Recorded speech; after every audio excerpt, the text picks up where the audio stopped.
All right, everyone. After a long delay, I'm going to do a follow-up on the Phoenix Trinity. I have been gone for roughly a year, and this thing just sat in the safe for most of that time. But I finally got back and decided I was going to figure out what I wanted to do with it. I've been watching everything online. I was deployed, that's why I was gone, so I obviously had not a lot to do on my free time, so I pretty much just watched YouTube videos. That's pretty much all you can do when you're not working.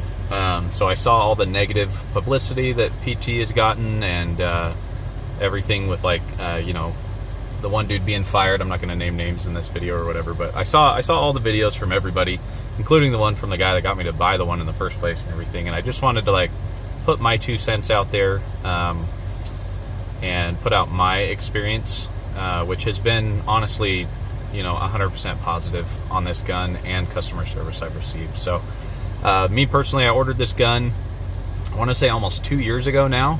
There was a 12-month wait time. I think it took somewhere around that long. I don't remember exactly how long, but it was definitely longer than advertised. So that was a negative. I remember that, but I don't really hold that against them because they kind of blew up at that same point in time. But yeah, anyways, so I bought the gun 2 years ago. I waited a while to get it. Once I picked it up, I had it for probably 3 months, and then I went on deployment and it went in the safe. So initially when I shot this, I was having issues with failure to return into battery. And obviously I have the older grip module, so it doesn't feed the staccato mags. Those were my 2 biggest complaints with it. The failure to return to battery, I think, was just part of the break-in period. I have passed 650 rounds at this point, and I am no longer experiencing any of those issues with any types of ammo. I think it was just, obviously they spring these super light to make the slide return really quick and not cause a lot of recoil. That's the whole point, is recoil reduction. So that was my experience. I have not had any issues with that or any other issues reliability wise since then. I just went and shot 250 rounds through it yesterday, and I didn't have a single problem. I was shooting strings of fire, from one round, reload one round, to all the way up to firing a full mag as fast as I could, and everything in between. And I had no problems whatsoever with these MBX mags. Are the only ones I'm shooting it with right now. The gun shoots amazingly well. I again shot it next to an XC the other day. One of the guys at the shop had an XC, and it could be my bias or something, but honestly, I like the recoil on this gun better than the XC.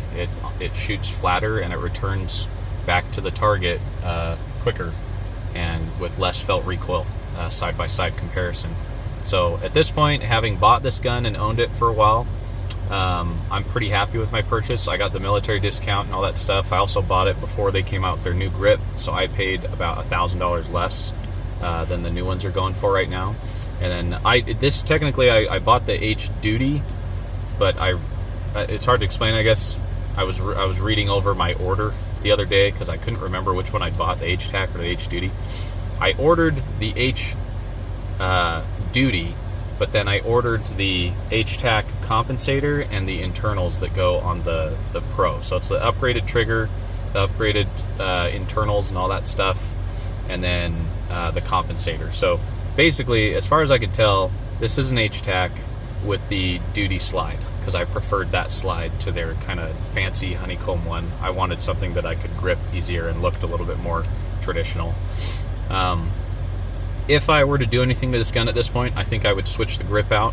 It works, I can shoot it just fine, but just from an aesthetic standpoint and kind of just the principle of having a gun that costs this much money, I would like to have an actual aluminum, I'm pretty sure this is aluminum, they just put grip tape on it, but I would like to have a milled aluminum grip.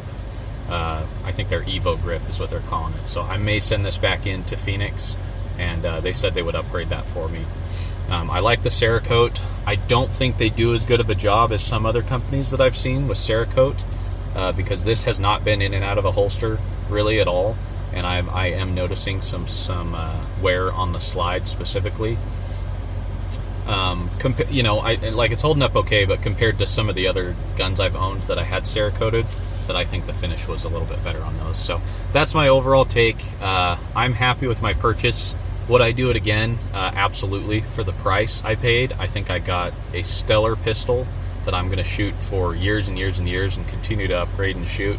And I honestly walked away pretty happy. I've also had really good experiences with customer service. I over-torqued a plate for the SRO when I first got it. I didn't read the instructions, didn't have a torque wrench, and I can't remember the number, but it was like 7 inch-pounds or something like that, and I way over torqued it and snapped it off the little indents for where the screws go into on the top. And I contacted them and told them, you know, hey man, like, I over torqued this. I think I tried to push it on the optics plate being too weak, but they came back and were pretty respectful, and they just said like, hey, you know, we put the instructions in there with it. It says this many inch-pounds, but you know what? We'll replace your optics mount for free. And they sent me a free plate, which I think their plates are like $200. So for them to like me to screw it up and then them to just replace the optics plate for free is pretty awesome. So I got to give them props for that. Similar to my buddy with the XC, the fiber optic has come out twice. I think I've replaced it once. And I think that's just due to the violence of the compensator. I don't use it, so I don't really care if it's there or not, but just in case you're wondering why that fiber optic is missing. The trigger's absolutely amazing. Everything about the gun is awesome. Customer service, I've spoken with them multiple times. They're always really quick to get back to me. I think I emailed them this last time, and they answered my email same day twice, asking about the grip upgrade and possibly doing some slide finish work. So I'm gonna stick with it. I've seen a bunch of other people talk about fit and finish, and I can't, like, there is no wiggle room anywhere in this. I saw some dude talking about how he had a PT and there was tons of like wiggle between the slide and the frame and everything, and like, I am just not seeing that. So unless he got a completely different gun or his was just bad, I don't know what his deal is with that. But this gun shoots fantastic. Fit and finish is amazing. Other than the Cerakote, obviously, which maybe if I'd gone with their DLC hard coat, I wouldn't be having that issue. That's on me, but I wanted a gray gun because I've got to be unique somehow. So yeah, I will continue to post videos. I'll try to post a video of me shooting it and over the next couple weeks, and then if I end up getting the grip swapped out, I will post that video as well.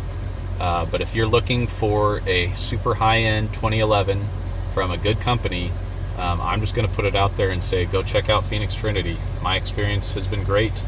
I haven't had any of the negative experiences that other people have talked about online. That's just my experience. I think if you treat others with respect, they'll treat you the same, and if you want something up front, then get it in writing. Otherwise, don't expect it. You know, that's just kind of, I would think, would be common sense. But I got everything I wanted in writing. I paid for it, and I got exactly what I wanted. So yep, this has been a review, again, kind of an update to the 3 videos I posted last year about the Phoenix Trinity 2011, and I'll catch you guys on the next one. If anybody's interested in asking me questions, just put them in the comments. I'll try to answer there. And yeah, good luck, and everybody stay safe out there. Talk to you later. Alright, I figured you guys would want to see maybe the trigger or something like that. I don't have any great camera equipment, so bear with me. I'll try to show you a little bit. Gun is clear. I cleared it before I did all this, and I'll try to do this in the light. But if you'd like to see, the safety is very tactile. It's great on both sides. I like it a lot. Grip safety, not my favorite. I'm not a huge grip safety guy, and there have been a couple of times where my grip was too high to where it didn't actuate it, and I couldn't pull the trigger, just like that. And I was like, dang it, I broke my gun, but it was really just my grip. So when I get the grip swapped out, and I know everyone in the comments is gonna be like, you know, what a baby, shoot a 1911, blah, blah, blah. I've shot 1911s, I don't like grip safeties, sue me. All right, here's the trigger. Let's see if I can get in there. So there's my finger. That's the uptake right there. It looks more exaggerated on camera than it is, but that's the uptake. To the wall, and boom, drops right down. It is quite simply phenomenal. So yeah, there you go. A little bit of a trigger video to add to the end of that. Thanks for sticking around. Bye-bye.